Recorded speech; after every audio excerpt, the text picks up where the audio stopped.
The Broncos win their first preseason game 34-30, but the number one story is Bo Nix. The rookie quarterback was awesome. He delivered. He brought the goods that Broncos country has been searching for a decade. Yes, it's one preseason game, but I'm going to overreact a little bit. I loved what I saw from Bo Nix. I was really encouraged. He went 15 for 21, 125 yards, 1 touchdown. Could have been 2 if Josh Reynolds hauls it in the end zone. No interceptions. I thought all 3 quarterbacks played really well. But, of course, all eyes are on the 12th overall pick, Bo Nix. And if you missed the game, let me catch up to speed with this. Bo Nix delivered. He was the guy that Denver thought he was when they took him in the first round. He looked calm in the pocket. He got off to a little bit of a shaky start with his first 2 passes. Then he settled in, got a lot more comfortable. I'd say of his 16 passes or 21 passes, he'd probably only want 2 to 3 back. And I think this coaching staff saw what they were hoping to see out of Bo Nix. He showed flashes of mobility. He had a couple of carries for 17 yards altogether, some first down scampers. The RPO was on rhythm. And most importantly, from Sean Payton's perspective, he stayed on schedule, right? He delivered what Sean Payton asked for. Bo Nix was not afraid to push the ball down the field. Bo Nix was what Denver was looking for in their quarterback last year, and now they have it for this year. We'll run through some of the stats here comparing Denver and Indianapolis. I will say, I know it's just a preseason win, but I really think Sean Payton's going to be smitten and glowing on the flight home. He really stressed going into this game how badly he wanted to win. He underlined it, he wrote it twice, and the offense and defense came through when they needed to most. All 3 quarterbacks played, I think, pretty well.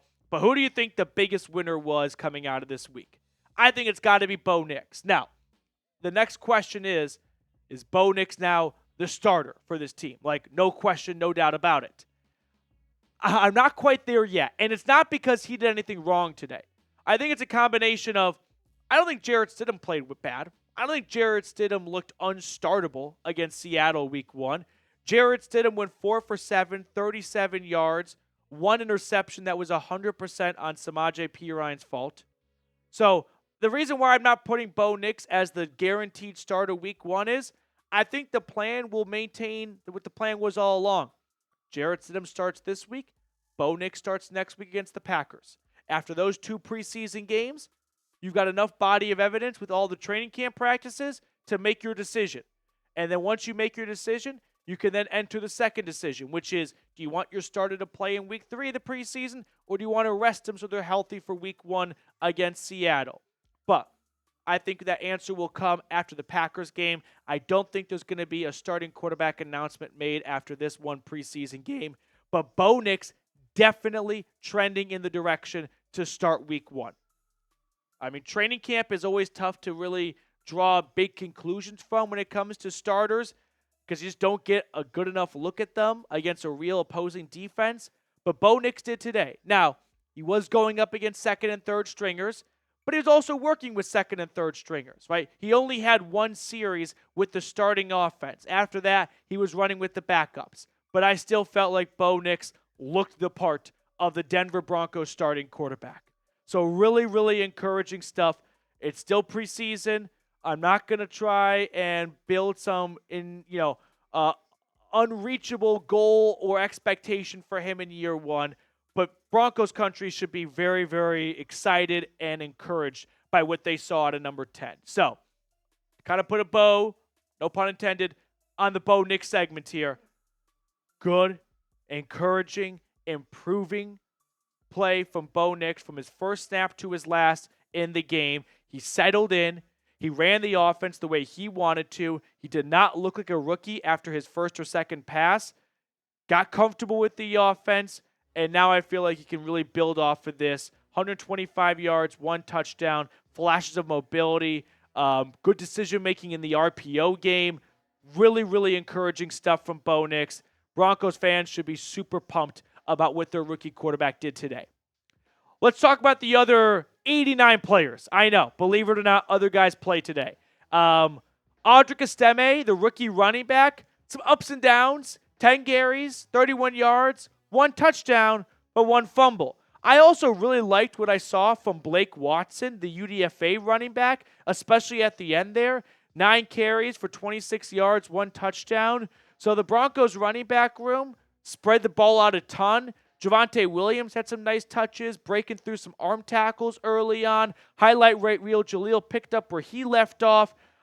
Samaje Perine is definitely on the hot seat a little bit. I wouldn't be surprised if the Broncos running back room is Williams, McLaughlin, Estime, and Watson. As for the wide receivers, we'll touch on them really quickly, and then we'll talk about our friends over at Game Time. But Sutton leading the pack with 2 grabs for 35 yards. No receiver got more than 2 receptions. Like the tight ends took up a bulk of the work. Lucas Kroll, unfortunately, 4 receptions for 31 yards, but a toe injury that involved the cart. Really crossing my fingers and toes that Lucas Kroll did not suffer a major injury. Just trying to update my feed right now to see if we have an update on him. We'll probably get one tomorrow, but that's a bummer because of how well he played in the spring and in the training camp practices. So Lucas Kroll, probably the most notable injury. Art Green, the corner, suffering a concussion as well. Now, I've got more to share on this first preseason game from Lucas Oil, but first, I want to tell everyone about our friends at Game Time. If you want to go watch Bo Nix in person, you want to go catch a Rockies game, or any other sporting event or concert in your local area, you're going to want to give Game Time a shot. See, Game Time is an authorized ticket marketplace of Major League Baseball, which makes getting tickets faster and easier. Prices on the Game Time app actually go down the closer it gets to the first pitch. Now, one thing I really like about Game Time is they offer the Game Time guarantee. If you find tickets in the same section and row for less, Game Time will credit you 110% of the difference. So take the guesswork out of buying MLB tickets with Game Time.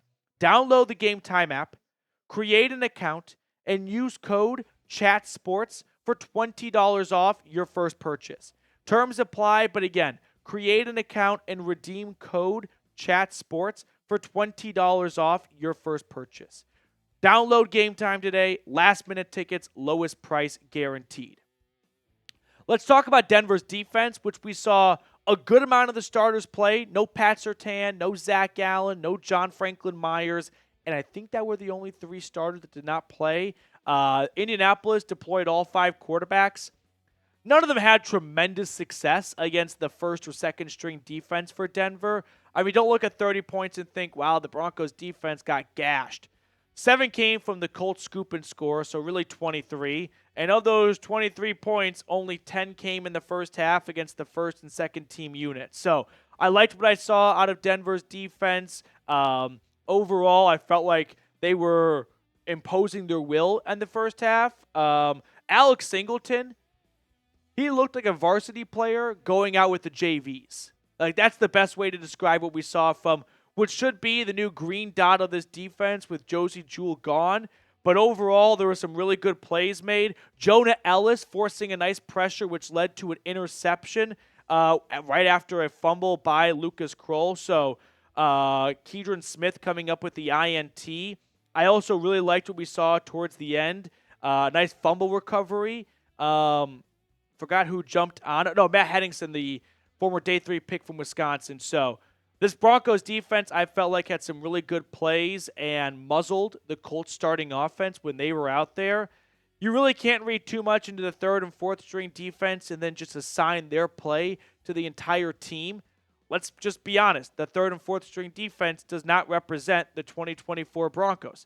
They're likely not going to make the 53-man roster. So, sorry to burst some people's bubbles, but I never look at unit performances when evaluating the team. I look at individuals. So we'll run through some of the stats a little bit here, but the big conversation item being the quarterbacks. Zach Wilson, I thought, looked really good. 10 for 13, 117 yards. He looked like he was also kind of punching above his weight class, where it looked like he could probably level up in advancement and difficulty. So we'll see more of Zach Wilson probably the second half of the next 2 preseason games, but he's putting together some really good tape right now where if another team has an injury to their quarterback, they may look at Zach Wilson and go, you know what? I think maybe a change of scenery did him a lot of good. Maybe he could have his career turned around a little bit. Now, there are winners and losers in the preseason. Do you have a loser from the first preseason game? I don't really have one. Samaje Perine probably, and it's just because he was already kind of fighting for a roster spot. And with that interception because of his inability to put the clamps down on the football and Blake Watson really excelling towards the end, now the UDFA running back might be coming for the veteran spot. So don't be surprised if you see Samaje Perine either get traded or cut, and not because of just one bad game, but if Denver knows Perine's not going to be on this roster, just like Caden Stearns, they might pull the plug now so that he can have an opportunity to go get a spot on someone else's roster before they get to roster cutdown day and everyone finalizes their rosters. Just running through some other just notes that I had while watching the game. How about Tim Patrick? That was awesome to see him get a grab for the first time in like 3 years. That was a soft taunting call, I thought, but I guess that's a nice welcome back to the NFL. The rookies, I thought, played really well. Like, first-round pick Bo Nix. Check. Check, check, check, check, check. Underline. No second-round pick. Third-round pick Jonah Ellis. I thought he looked really good. Put together a nice pressure and a sack. Check. Troy Franklin, I think, got all of maybe one target. No more than 2. So, not a big check there. Chris Abrams-Drain, the fifth-round pick. He came up with an interception in the 2-point conversion attempt. So, check for him. The last note I want to end on, the center battle. It went Luke Wattenberg, Alex Forsythe, and then Sam Mustipher. It appears that Wattenberg is really running away with the starting center gig, so that battle might be over pretty soon. So good to see that one of the two players on their rookie deals for Denver is really starting to grab that position by the horns and take a good run with it. Other guys on defense like Riley Moss, Damari Mathis kind of got picked on a little bit. I felt like he was the victim of just a really good throw and catch one time from Sam Ehlinger. I never said Riley Moss's name during the watch party, so I think that's probably a sign of he was in good coverage for most of the game that he was in. But that's pretty much the Broncos preseason week 1 recap. It's a 34-30 win over the Colts, and Bo Nix, he definitely gave Broncos country and this coaching staff plenty to chew on going into week 2 of the preseason. A lot to be encouraged about, a lot to be excited about from number 10.